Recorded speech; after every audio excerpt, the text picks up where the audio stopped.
Salve, salam damai sejahtera untuk kita semua. Perkenalkan, saya Rafaela Benedikta Naben dengan NIM 23101181 dari kelas PKK 4 semester 4 Program Studi Pendidikan Keagamaan Katolik Sekolah Tinggi Agama Katolik Negeri Pontianak. Pada kesempatan kali ini saya akan menjelaskan mengenai hasil dari UTS kami kemarin mengenai mata kuliah Sejarah Gereja Indonesia. Di sini ada 5 pertanyaan dari soal UTS kami, dan di sini saya akan menjawab soal-soal UTS. Soal yang pertama yaitu menjelaskan sejarah Gereja Katolik di Indonesia. Sejarah Gereja Katolik di Indonesia dimulai pada abad ke-16 dengan kedatangan bangsa Portugis yang beragama Katolik, yang datang untuk mencari rempah-rempah sekaligus untuk menyebarkan Injil. Orang pertama yang dibaptis Katolik adalah Kalano Mamuya, kepala kampung di Halmahera, Maluku Utara, bersama sebagian besar warga kampungnya pada tahun 1534 oleh seorang pedagang Portugis, Gonzalo Veloso. Salah satu misionaris penting adalah Santo Franciscus Xaverius, pendiri Serikat Yesus atau Yesuit, yang pada tahun 1546 sampai 1547 mengunjungi Ambon, Saparua, dan Ternate, membaptis ribuan penduduk setempat dan meneguhkan iman Katolik di wilayah tersebut. Nah, setelah Belanda mengambil alih Maluku pada akhir abad ke-16 dan mendirikan VOC, Gereja Katolik mengalami tekanan karena VOC yang beragama Protestan melarang kegiatan misi Katolik dan menggantikan imam Katolik dengan pendeta Protestan. Banyak umat Katolik diprotestankan dan imam Katolik diancam atau dibunuh jika ketahuan berkarya di wilayah VOC. Meskipun demikian, Gereja Katolik ini tetap bertahan di beberapa wilayah seperti Flores dan Timor yang tidak sepenuhnya berada di bawah pengaruh VOC. Pada abad ke-19, dengan perubahan politik di Eropa dan Belanda, Gereja Katolik mulai berkembang kembali dengan dukungan pemerintah kolonial Hindia Belanda, terutama dalam bidang pendidikan dan pelayanan sosial. Singkatnya, Gereja Katolik di Indonesia berawal dari misi Portugis di abad ke-16 mengalami penindasan serta era VOC Belanda dan kemudian kembali berkembang di era kolonial Hindia Belanda hingga menjadi salah satu agama besar di Indonesia saat ini. Untuk soal yang kedua itu menjelaskan masuknya agama Katolik ke Indonesia abad ke-16 sampai 17. Masuknya agama Katolik Indonesia pada abad ke-16 diawali oleh kedatangan bangsa Portugis yang datang ke Maluku pada tahun 1512 dengan tujuan utama mencari rempah-rempah sekaligus menyebarkan agama Katolik sebagai bagian dari misi 3G, Gold, Glory, dan Gospel. Portugis mendirikan benteng pertahanan di Ternate pada 1522 yang menjadi pusat kekuasaan dari misi mereka di Maluku. Salah satu tokoh penting dalam penyebaran Katolik adalah Simon Vaz yang pada 1534 berhasil membaptis bangsawan Ternate, termasuk Sultan Ternate Tabarigi dan sejumlah warga setempat. Selain itu, misionaris terkenal Santo Franciscus Xaverius dari Serikat Yesuit datang pada tahun 1546 sampai 1547 untuk memperkuat dan memperluas penyebaran agama Katolik di Ambon, Saparua, dan Ternate dengan membaptis ribuan orang. Namun, setelah Belanda yang beragama Protestan mengambil alih Maluku pada tahun 1575, posisi Portugis dan Gereja Katolik mulai tergeser. VOC melarang kegiatan misi Katolik dan menggantikan imam Katolik dengan pendeta Protestan.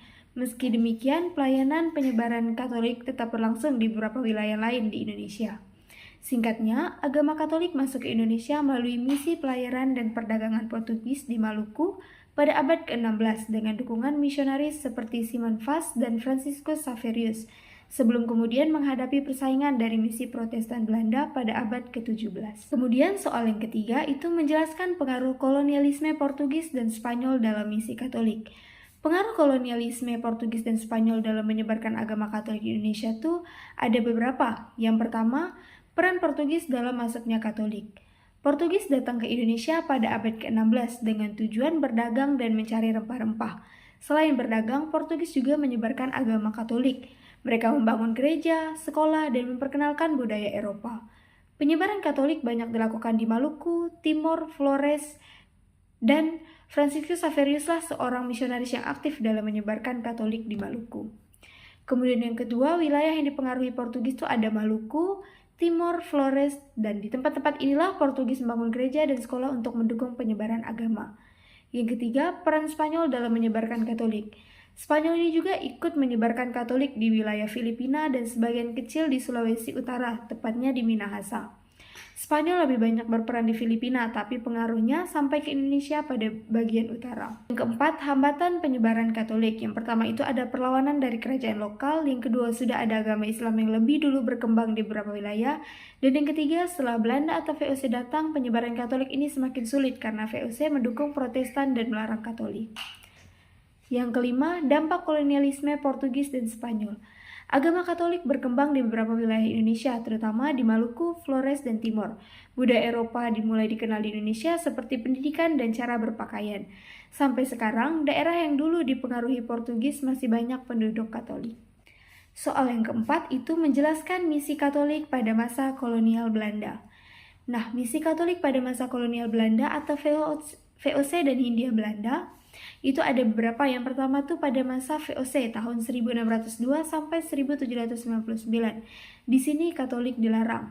Setelah Portugis kalah, Belanda atau VOC berkuasa di Indonesia dan membawa agama Protestan. VOC melarang semua kegiatan Katolik dan para imam Katolik diusir, bahkan ada yang dihukum mati bila masih tetap berkarya di wilayah VOC. Banyak gereja Katolik diubah menjadi gereja Protestan dan umat Katolik dipaksa menjadi Protestan. Katolik hanya bertahan di beberapa wilayah yang tidak dikuasai seperti Flores dan Timor. Intinya selama masa VOC ini misi Katolik hampir tidak berkembang karena tekanan dan larangan yang keras dari pemerintah Belanda. Kemudian yang kedua pada masa Hindia Belanda itu tahun 1900 sampai 1942. Di sini Katolik mulai bertambah lagi setelah VOC bubar dan Belanda menjadi kerajaan. Terjadi sebuah perubahan politik di Belanda. Raja Louis Napoleon memberi kebebasan beragama di Hindia Belanda. Pada tahun 1807, Paus dan Raja Belanda sepakat mengaktifkan kembali misi Katolik di Indonesia. Dua imam pertama dari Belanda tiba di Batavia pada tahun 1808 dan mulai membangun kembali komunitas Katolik. Pada masa ini, misi Katolik mulai berkembang, membangun gereja, sekolah, dan rumah sakit. Namun tetap ada aturan dari pemerintah kolonial seperti pembagian wilayah misi agar tidak bentrok dengan zending Protestan. Pemerintah kolonial kadang memberi bantuan dana, tapi juga mengatur ketat wilayah kerja misi Katolik. Jumlah imam dan misionaris bertambah dan misi Katolik semakin tersebar ke berbagai wilayah di Indonesia, seperti di Batavia, Semarang, Surabaya, Flores, Timor, dan lain-lain. Dan yang ketiga, ada hambatan dan tantangan pada masa VOC. Pada masa ini, Katolik ditekan dan dilarang keras. Pada masa Hindia Belanda, meski sudah ada kebebasan, misi Katolik tetap harus tunduk pada aturan pemerintah kolonial dan bersaing dengan zending Protestan. Kadang permohonan membuka misi baru ditolak jika sudah ada zending Protestan di daerah tersebut. Dan terakhir soal yang nomor 5, ini ada A dan B. Yang A, menjelaskan sejarah gereja abad ke-7. Nah, sejarah gereja abad ke-7 ini ada 3, yaitu yang pertama, pengaruh pedagang Persia dan Hindia. Pada abad ke-7, Nusantara terutama Sumatera menjadi pusat perdagangan. Pedagang dari Persia dan Hindia membawa serta kebudayaan dan agama termasuk agama Kristen, Nestorian. Kristen Nestorian ini masuk ke Nusantara melalui jalur perdagangan. Yang kedua, Bukit Arbain di Palembang. Bukit Arbain di Palembang ini merupakan sumber penting mengenai keberadaan Kristen awal di Sumatera. Prasasti yang ditemukan di Bukit Arbain ini menunjukkan adanya komunitas Kristen di Palembang pada masa lalu. Dan yang ketiga, hubungan dengan Cina dan kekristenan di Timur Jauh. Ada hubungan antara komunitas Kristen Nusantara dengan komunitas Kristen di Cina dan wilayah Timur Jauh lainnya. Ini menunjukkan bahwa kekristenan di Nusantara adalah bagian dari jaringan yang lebih luas di Asia. Kemudian soal yang B itu menjelaskan sejarah gereja di Nusantara. Pada awal kekristenan abad ke-9 sampai ke-16, bukti tertua kekristenan yaitu prasasti Nazaret di Padang Lawas, Sumatera Utara pada abad ke-19 sampai 14. Penyebaran awal oleh pedagang dan misionaris Nestorian dari Persia di Sumatera abad ke-16, misionaris Portugis atau Dominikan dan Yesuit mulai menyebarkan agama Katolik di Maluku sejak tahun 1511. Kemudian perkembangan Katolik di era Portugis pada abad ke-16, itu salah satu misionaris terkenal yaitu Franciscus Xaverius yang membaptis banyak penduduk di Maluku. Katolik berkembang di Ternate, Ambon, Solor, dan Timor. Kemudian pada abad ke-17, kedatangan bangsa Belanda atau Protestan yang mengakibatkan kemunduran Katolik karena pengusiran misionaris Portugis, dominasi Belanda dan Protestan pada abad ke-17 sampai 19. Belanda, Calvinis membawa Protestan ke Nusantara. VOC melarang Katolik, hanya mengizinkan gereja Protestan berkembang di Ambon, Minahasa, Batak. Gereja Protestan pertama yaitu GPIB dan GPM. Kemudian kebangkitan kembali Katolik pada abad ke-19 sampai 20. Pada tahun 1859, larangan Katolik dicabut, misionaris Katolik kembali seperti SJ, OFM Cup, dan MSC. Katolik berkembang di Flores, Timor, Kalimantan, dan Jawa. Kemudian pada tahun 1923 didirikan sebuah vikariat apostolik Batavia yang menjadi cikal bakal Keuskupan Agung Jakarta. Gereja di masa kemerdekaan dan pasca kemerdekaan pada abad ke-20 sampai sekarang. Setelah 1945, gereja Katolik dan Protestan berkembang pesat, banyak pemimpin gereja dari pribumi.